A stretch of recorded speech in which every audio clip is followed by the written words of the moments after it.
परम पिता परमात्मा की अनुकंपा से हम एक यात्रा प्रारंभ करने जा रहे हैं और इस यात्रा का नाम है श्रीमद् भगवत गीता। श्रीमद् भगवत गीता बड़ा ही अद्भुत ग्रंथ है, एक अनूठा ग्रंथ है। ये ग्रंथ न हिंदुओं का ग्रंथ है, न मुसलमानों का है, न ईसाइयों का है, न सिखों का है, न पारसियों का है। ये ग्रंथ तो मनुष्य मात्र के लिए है। और भगवान श्री कृष्ण जीवात्मा का परमात्मा के साथ कैसे मिलन हो, कैसे वो एक हो जाएं, इस प्रकार की विधियों की चर्चा करते हैं।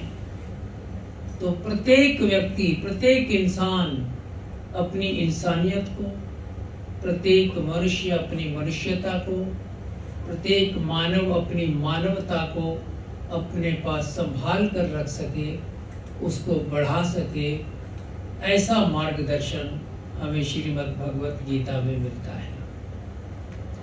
जितने भी तीर्थ होते हैं, हर तीर्थ के साथ कोई ना कोई कहानी जुड़ी होती है। और ये जो तीर्थ है आज हम जिसका शुभारंभ कर रहे हैं, इसकी एक बहुत बड़ी विशेषता है। ये किसी कहानी से नहीं जुड़ा। इस तीर्थ का, श्रीमद् भगवत गीता का निर्माण स्वयं भगवान श्री कृष्ण ने किया है, इसलिए ज्यादा महत्वपूर्ण है।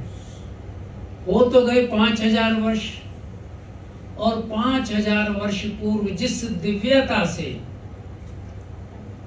भगवान श्री कृष्ण ने अर्जुन के माध्यम से ज्ञान की धारा का प्रवाह किया, उस समय भी लोगों के जीवन में परिवर्तन आया।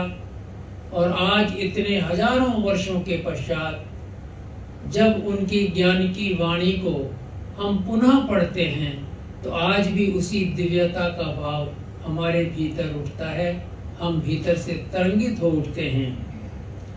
ये जीवन खुद तीर्थ बन जाए, यही भाव होता है तीर्थ यात्रा का। जीवन तीर्थ कब बनेगा?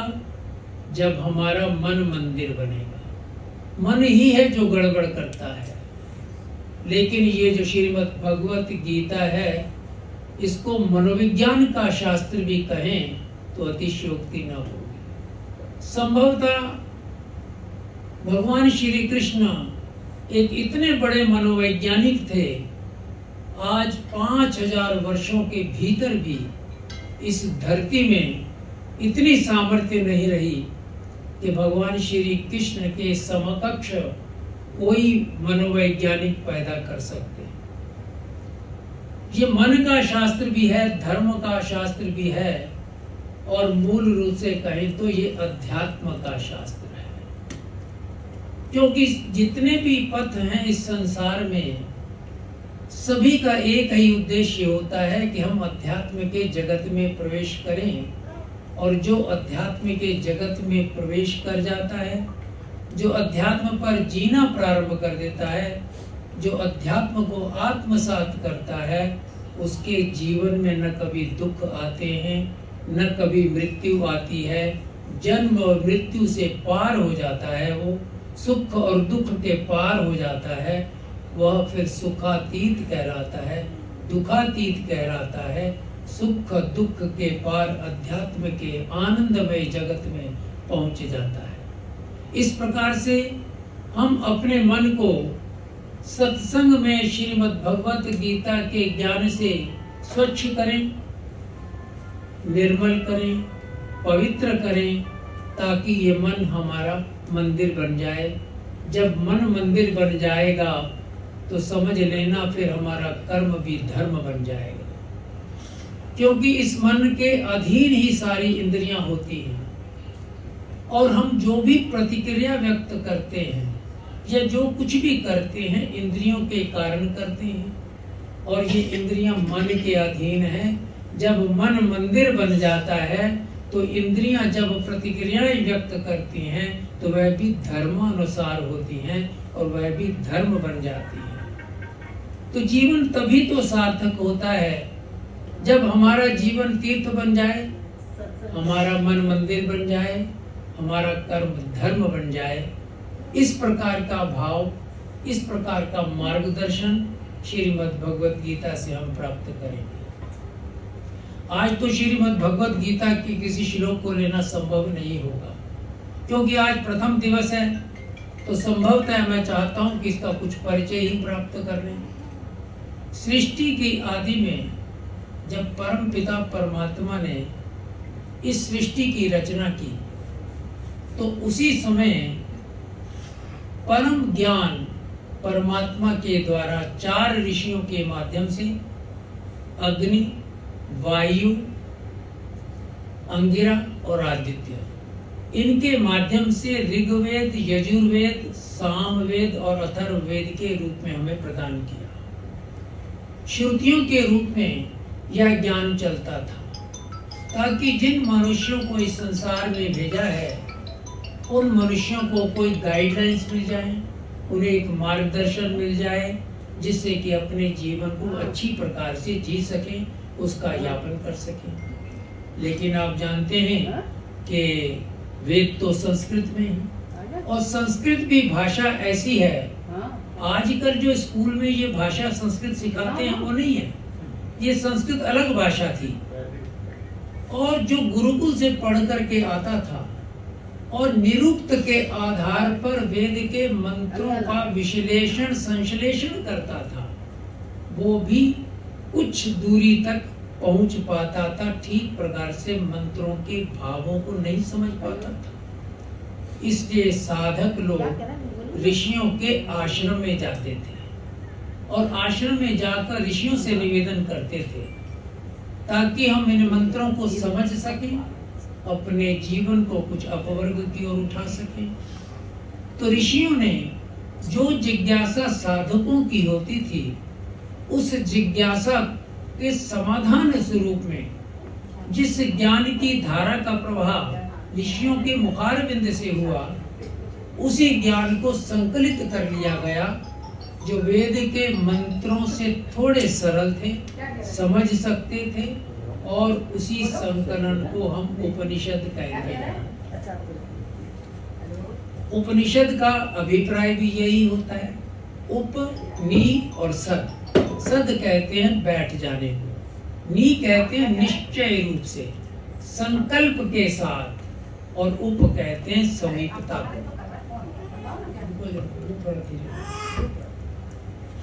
जैसे अब आप लोग यहाँ उपस्थित हैं, आप स्थित तो हैं यहाँ पर, उपस्थित मतलब निकट में, समीप में है। इसलिए उपनिषद शब्द का अभिप्राय था कि जब साधक या सामान्य व्यक्ति या कोई शिष्य अपने आचार्य के पास, अपने गुरु के पास, किसी ऋषि के पास, संत के पास, महात्मा के पास अपनी जिज्ञासा का समाधान पाने के लिए जाता था, तो उन दोनों के संवाद के फलस्वरूप जिस ज्ञान का उदय होता था, वही ज्ञान उपनिषदों के रूप में हमारे पास उपलब्ध है, और इसमें छोटे छोटे सूत्र हैं। लेकिन कालांतर में क्या हुआ कि पहले तो संस्कृत बोलचाल की भाषा थी, और धीरे धीरे उसका लोप होता चला गया। अब समस्या आ गई कि संस्कृत के सूत्र भी समझने की बड़ी मुश्किल हो गई, वही समझ में नहीं आते थे। तो फिर ज्ञान जो था वो कुछ ज्यादा लाभकारी नहीं रहा, वेद भी पीछे धकेल दिए गए, उपनिषद भी पीछे चले गए। तो फिर शास्त्र ने क्या एक पंक्ति लिखी, सर्वोपनिषदो गावो दोग्धा गोपाल नंदना। उपनिषदों को गाय कहा गया शास्त्रों में। उपनिषद रूपी गाय, इसका दुहन भगवान श्री कृष्ण ने किया। जैसे गाय का दुहन करते हैं तो दूध मिलता है हमें, दूध को जमाते हैं तो दही मिलती है, दही को मतते हैं तो फिर मक्खन नवनीत मिल जाता है। लेकिन जब मक्खन को तपाते हैं, तपाया जाता है, तब अमृत रूपी घृत की प्राप्ति होती है। ठीक इसी प्रक्रिया के स्वरूप भगवान श्री कृष्ण ने उपनिषद रूपी गायों का दुहन किया और कुछ ज्ञान प्राप्त किया। उस ज्ञान को उन्होंने स्थिर किया, जमाया, फिर उसका मंथन किया, और मंथन करके कुछ विशेष निष्कर्ष रूप में पाया जब उसको पाया तो फिर उसका मंथन किया, और मंथन करने के पश्चात कुछ अमृत तत्व उन्हें मिले। वही अमृत तत्व भगवान श्री कृष्ण और अर्जुन के संवाद के फलस्वरूप इस संसार को प्राप्त हुए। वही अमृत की धारा भगवान के मुखार बिंदु से बही। इसीलिए बहुत से लोग श्रीमद् भगवत गीता को भी गीतोपनिषद कहते हैं, क्योंकि वहां भी अर्जुन की जिज्ञासा का समाधान भगवान श्री कृष्ण करते हैं। लेकिन फिर भी इसे उपनिषदों से अलग रखा गया, क्योंकि उपनिषद का एक एक विषय होता है। श्रीमद् भगवत गीता का एक ही विषय था कि कैसे संसार से अध्यात्म की ओर जाया जाए। केवल अध्यात्म की ओर जाना नहीं, अगर हम संसार में नहीं रहेंगे तो यहाँ का हमारा व्यवहार कैसे निभेगा। भगवान ने कहा कि इस संसार में तो आना आपका भाग्य है, आपको आना ही पड़ेगा, यहीं रहना पड़ेगा। इस संसार में रहते हुए अपने हाथ को अध्यात्म की ऊंचाई तक पहुंचाना है, ताकि हम अध्यात्म का जीवन यहीं रहकर जी सकें। तब जाकर हम दुख और सुख से मुक्त हो सकेंगे, तब जाकर हम जन्म और मृत्यु से दूर हो सकेंगे। यूं समझो, इन द्वंद्वों से दूर हो जाएंगे। वस्तुतः अध्यात्म की यात्रा क्या है? द्वंद्व से निर्द्वंद की यात्रा है। ये द्वंद्व ही तो समस्या है। हमारे संसार में क्या होता है कि मैं फ्लैट ले लूं या प्लॉट ले लूं, कोठी में रहूं या कहीं शहर में जाकर रहूं, किसको लूं? गाड़ी लूं तो कौन सी लूं? छोटी लूं, बड़ी लूं? ये हर समय हर स्थान पर कुछ भी मार्केट में जाते हैं लेने, ऐसी समस्याएं आती हैं, तो हमें चुनाव करना पड़ता है। इसको नहीं आ, और ये चुनाव करते करते थोड़े थोड़े क्षणिक सुखों को पाते पाते सारा जीवन पार हो जाता है। इसलिए कहा कि द्वंद्व से मुक्त होना। और आगे चलकर जब 5वें 6ठे अध्याय में पहुंचेंगे ना, तो वहां भगवान स्पष्ट करते हैं, ते द्वंद्व मोह निर्मुक्ता भजन्ते माम दृढ़व्रता। वहां ये भी दृष्टिकोण रखा जाएगा। यूं समझिए कि श्रीमद् भगवत गीता में इस संसार में कोई भी प्राणी हो, विद्यार्थी हो, नौकरी पेशा करने वाला हो, कोई व्यापार करता हो, फैक्ट्री चलाता हो, या कोई सन्यासी हो, अध्यात्म के क्षेत्र में साधक हो, कोई भी हो, प्रत्येक को अपने जीवन को उच्चता पर ले जाने के लिए कुछ न कुछ गाइडलाइंस, कुछ न कुछ मार्गदर्शन प्रत्येक दृष्टि में मिलता है। भगवान श्री कृष्ण का ये जो उपदेश हमें गीता के रूप में मिलता है, ये प्रत्येक आयाम से लिया गया है और प्रत्येक व्यक्ति को दृष्टि में रखकर लिया गया है। इसीलिए तो 18 अध्याय हैं, इसीलिए तो 700 श्लोक हैं।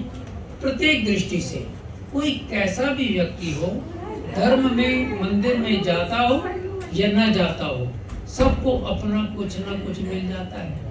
मुझे एक बात याद आती है कि श्रीमद् भगवत गीता हमारे देश की अदालतों में पड़ी होती है, और जब भी कोई जाता है उसका स्टेटमेंट जब नोट किया जाता है तो पहले उसका हाथ गीता पर रखवाते हैं और उसे वचन लेते हैं। अब रामायण भी तो है। अब देखा जाए तो श्रीमद् भगवत गीता तो उपनिषदों का सार है, वेद भी थे, उनको क्यों नहीं हाथ में रखवाया जाता? मुझे जो समझ में पड़ा, श्रीमद् भगवत ही अकेला ऐसा ग्रंथ है, इस देश का प्रत्येक व्यक्ति उसको स्वीकार करता है, उसके प्रति श्रद्धा रखता है। जहाँ तो कि चोर उचक्के भी श्रद्धा रखते हैं। वो कहते हैं भगवान कृष्ण ने बचपन में बड़ी चोरियां की है, तो हमने चोरी की तो क्या है? कोई चोर हो, कोई बदमाश हो, अहिंसा में विश्वास करता हो, हिंसा में विश्वास करता हो, प्रत्येक व्यक्ति भगवान कृष्ण के साथ जुड़ता है और जुड़ा रहना चाहता है। बल्कि आप तो ये देखें, जब चोर चोरी करने जाता है और कहीं चोरी का अवसर आसानी से मिल जाए, तो वो भी ये कहता है कि आज तो परमात्मा की, भगवान की बड़ी कृपा हुई कि चोरी ही बड़ी आसानी से हो गई, किसी ने हमको रोका ही नहीं और बड़ा माल मिल गया। तो ये भगवान कृष्ण एक ऐसे हैं, एक ऐसा कहूँ व्यक्तित्व कहूँ या एक परमात्मा का रूप कहूँ, प्रत्येक व्यक्ति के हृदय में होते हैं, हर कोई इनको चाहता है। तो कृष्ण और अर्जुन का ये जो संवाद है, यही श्लोकों के रूप में 700 श्लोक हमारे पास हैं। अब यहाँ एक प्रश्न भी उठ जाता है कि ऐसा कैसा भगवान हो गया कि जो कहता है युद्ध कर। युद्ध की दावानल में अर्जुन को धकेल दिया। पश्चिम के वैज्ञानिकों ने और पश्चिम के विद्वानों ने बड़ी आलोचना की इस बात की, लेकिन वो शायद उन्होंने श्रीमद् भगवत गीता को ठीक से पढ़ा नहीं, समझा नहीं। क्योंकि एक श्लोक आप समझ लें और आप महीने पर पश्चात फिर उसको पढ़ें, समझे, फिर एक महीने बाद समझें, तो शायद आप जो कुछ भीतर पाएंगे हर बार पहले से कुछ भिन्न होगा, कुछ नया होगा, और सबसे बड़ी महत्वपूर्ण बात है कि वो गहरा भी होगा साथ में। तो ये जो कहा जाता है युद्ध कर, युद्ध करने की बात, चूंकि युद्ध क्षेत्र में थे, लेकिन वस्तुतः यद्यपि उन्होंने अर्जुन से कहा तस्मात् युद्धस्य अर्जुन, हे अर्जुन तू युद्ध कर, युद्ध की बात नहीं की। उन्होंने तो बात की है कि एक योद्धा को अपने कर्तव्य का पालन करना चाहिए। और वस्तुतः जब हम देखेंगे ना इन सारे श्लोकों को, तो एक बात हमारी समझ में अवश्य आएगी कि भगवान युद्ध को तो छोड़ो, वो चाहते थे मनुष्य मात्र की चेतना का विकास कैसे हो, हमारी चेतना नीचे से ऊपर कैसे उठे। इन 700 श्लोकों के माध्यम से अर्जुन को मोह से बाहर निकाला, उन्होंने मोह से मुक्त किया। इतना ही नहीं, इन 700 श्लोकों से उनके भीतर स्मरण को भी पुनः जागृत किया, फिर से स्मरण पाया। क्योंकि जब अर्जुन कहते हैं ना शिष्यस्ते अहम शाधि माम त्वाम प्रपन्नम, तो वहां वो कहते हैं कि मैं शिष्य हूँ, तो आप मुझे मार्गदर्शन दें, कुछ उपदेश दें।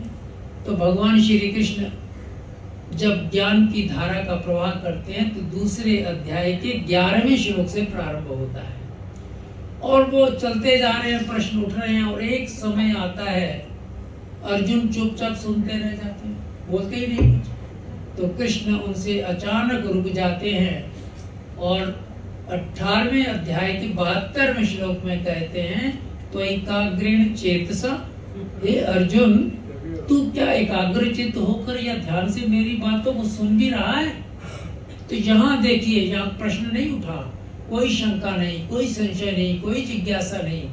वहाँ अर्जुन ने तुरंत कहा नष्ट मोहा स्मृतिर्लब्धा तत्व प्रसादा, हे अच्युत हे कृष्ण, आपके प्रसाद स्वरूप अर्थात आपकी कृपा से मैं नष्ट मोहा, मेरे मोह का नाश हो गया है।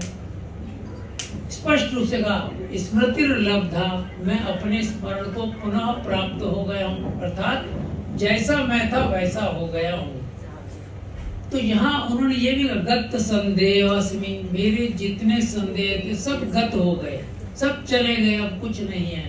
तो फिर क्या करना है, करिष्ये वचनम तव, हे भगवान हे प्रभु, आप जो वचन बोलेंगे, जो कहेंगे, अब मैं ठीक वैसा ही करूंगा।